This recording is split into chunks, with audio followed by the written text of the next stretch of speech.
Hey everybody, it's Master Gallengeist here, bringing you my review for the movie Gladiator 2 that I watched on MGM Plus. And I did not like this movie. This is really almost kind of a disservice to call it a sequel, in my opinion, because it's more of a kind of halfway thing of just a remake, reboot, redo of Gladiator 1 with some of the same actors, but you've pretty much got Paul Mescal. I'm saying that completely wrong. Yeah, Paul Mescal as Hano, who we learn later is Lucius, who we also learn later is Maximus's legitimate son. I don't know why we have that connection, but evidently his mother, as we see throughout the movie, because we got to do flashbacks with a different kind of kid going back to that time period. After everything that went down with Commodus and everything, Lucilla just sent his ass off, and he fucking got lost for 12 years. Because we start off and he's married with this woman. We just get kind of the barest minimum time here because Ridley Scott almost has gotten into Michael Bay problems where he wants these set pieces. We got this giant battle for Africa Nova, which also introduces us to Pedro Pascal's character, Acacius, General Acacius, kind of being a little bit similar to Maximus in dealing with these assholes, being the kind of general that is more kind of beloved by the people than by the emperors. And that's another kind of weird one where they just pretty much split Commodus into two characters. You got the one weirded one that's probably got syphilis talking with a monkey, and you got the other one that's just kind of being kind of crazy, but not as crazy as the dude who makes the monkey Dondus his first consul, and then Macrinus, Denzel Washington's character, the second consul. Now I bring up the set pieces because it seems like this movie was what Ridley Scott potentially kind of wanted to do set piece wise. We've got our whole giant battle scene that's kind of like a Troy kind of thing. We get into a baboon fight with CGI baboons. We've got the whole flooding of the Colosseum with also sharks as well. We've got a rhino kind of fight. I mean, when I get into it, I'm just like, oh god, the CGI. And I'm like, how would they have gotten the sharks to the Colosseum? Transporting them would have been the biggest fucking bitch ever. It's oh god. So it very much falls into that kind of trap. We have to hurry through all the kind of rest of it. This movie is 2 hours and 28 minutes. It's almost 3 hours, and I can still say that it's kind of rushed, and I still got bored of what was kind of going on. We mainly get the focusing on the set pieces. The action is alright, mainly because we get some more kind of jump cuts. I would call it more kind of average more than anything, because it's not jump cutty to the point that I don't know exactly what's going on, but it's not a clear enough action to kind of showcase what's going on with the characters as much. But we see that Hano / Lucius and his wife try and defend Africa Nova, but Pedro Pascal's character comes in and kicks all kinds of ass, kills his wife, and we see Hano kind of seeing her getting taken across the river Styx, as he's kind of drowning, is able to get the fletching kind of arrow bit that was from his wife, and then he of course goes in. Macrinus decides to get him after he starts doing his kind of rage thing, and he wants to kill Acacius. So that's pretty much the whole kind of thing getting into the movie. Macrinus pretty much somehow utilizing all this kind of weird shit to get into a position to become pretty much Emperor of Rome. And that would have been a really great movie to kind of see, but it kind of gets in its own way, because somehow he just starts making bets with this dude, takes his house, utilizes his political clout as a senator to get closer to the emperors, kills one of the emperors to gain favor with the second emperor, killing Geta for Caracalla, then being named second consul and pretty much utilizing the games, kills Caracalla, as they're attempting to kill Lucilla because she and Acacius are attempting to bring back Rome. Acacius calling his legions and is trying to kind of like fix things. However, he killed Lucius' wife, and Macrinus is trying to kind of like set up this whole kind of thing. However, he is then betrayed because of Lucilla's handmaiden. So they pretty much do a kind of public execution where Hanno and Acacius fight. But Acacius pretty much brings up that he agrees with Maximus and would have followed him and all that kind of stuff. And then he just immediately lets go his vengeance. I'm like, yeah, that's saying good shit. And of course, Lucius gets reunited with his mother and everything. And it doesn't feel right. And it's mainly down to the content. I have no problems with the actors. Pedro Pascal is kind of like the best bit here. Second bit is Denzel, but Denzel's not given enough to actively really do a lot of good shit with it. I mean, what he's given, he does play with a nice kind of panache and villainous intent, but he's not given much. They gotta speedrun his fucking, like, I'm gonna become emperor kind of shit. So he gets killed, everything starts going to shit. Lucilla was publicly executed and killed by Macrinus. So Lucius decides to get on a horse and fucking chase his ass, chops off his arm and kills him in a river, and is able to talk down the rest of the armies, and they just kind of try and fix things. And it's really kind of weird because the beginning portion is like trying to tell you what's going on. You don't know how the emperors came into power. It's just saying that everything's all the same shit that we were dealing with in the first one we're still dealing with now. It's like, okay, kind of get it. Fuck, even the older kind of senators like, oh, I followed your father, I followed you, let's kind of do this since we're doing it again. It was just, I really have no problem with the actors.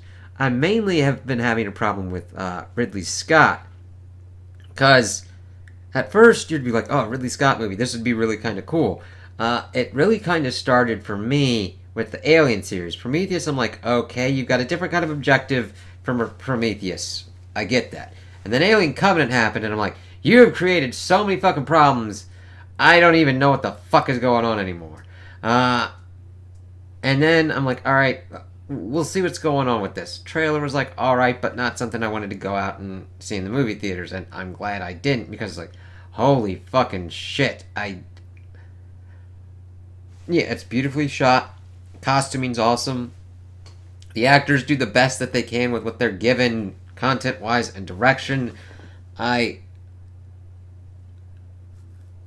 It's the overall goal of the story of what is attempting to be told here.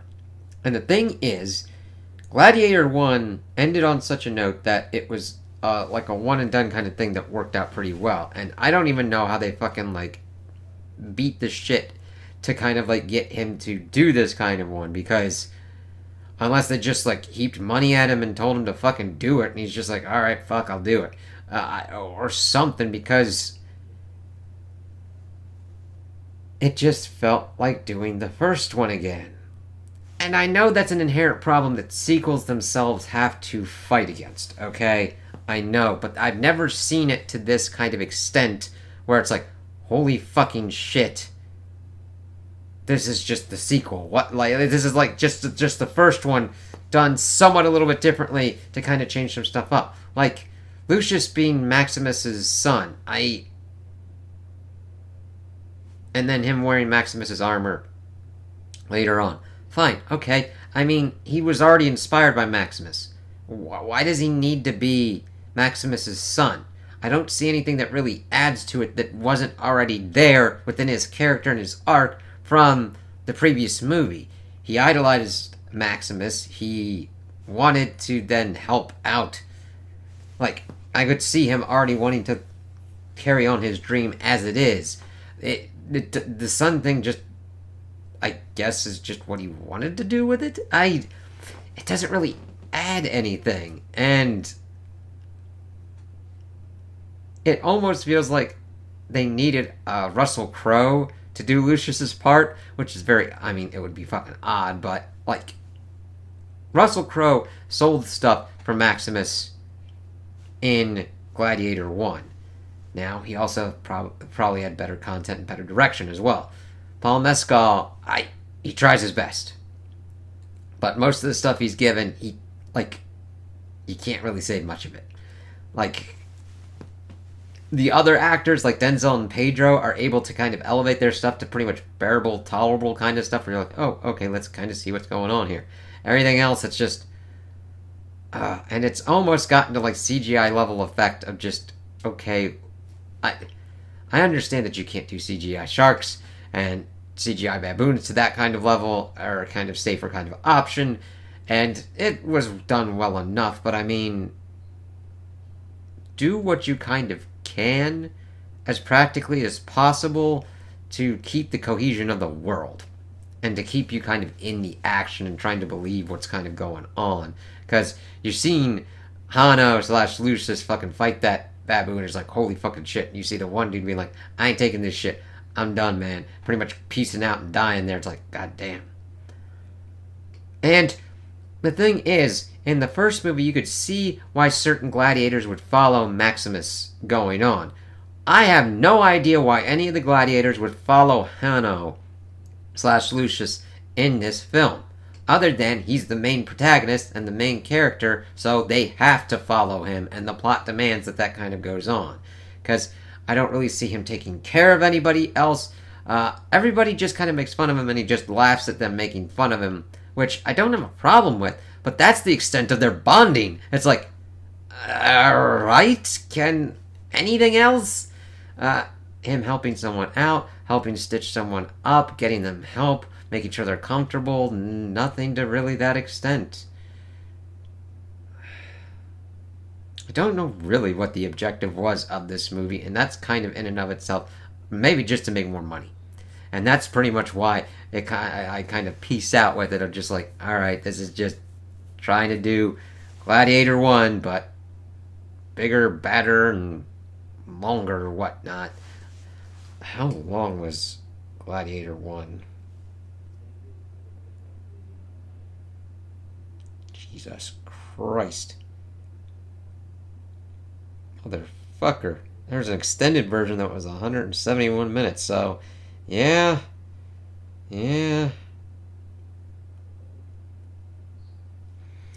So, overall, I would not recommend this movie. The characters are just done the bare kind of minimum way. The world building is just as basic as it kind of gets. The action will be pretty much serviceable.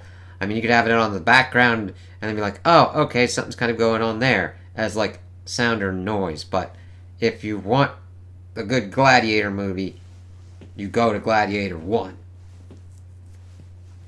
That's the good one. Yeah. I really don't know why they split.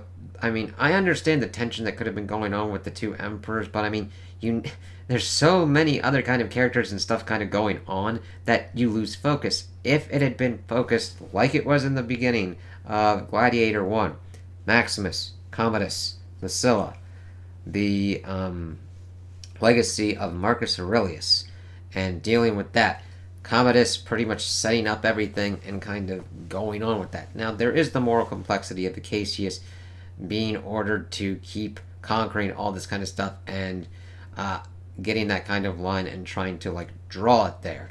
But we got that going on. We got Hannah going on. We got Lucilla doing her stuff. Then we've got pretty much what would have probably been better as one character split into two.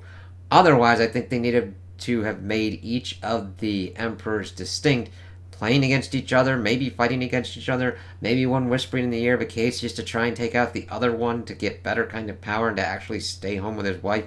Oh yeah, he was also married to Lucilla, and that adds certain kind of things, but like nothing is really explored on those kind of fronts because we got the set pieces to kind of go through. This is very much a set piece heavy movie. And the character stuff is kind of more of the background used to kind of facilitate towards the next kind of thing, which is very much a Michael Bay kind of thing. That's odd for me to be able to say like that. So I really wouldn't recommend this. Now, if you really liked it and enjoyed it, that's cool. That's fine. it just really didn't do it for me. And it just didn't. So, those are my opinions on the movie. Tell me what you guys think in the comments below. If you liked it, if you didn't like it, if you agree with me, if you disagree with me. Also, like and subscribe, and I hope you have a good day.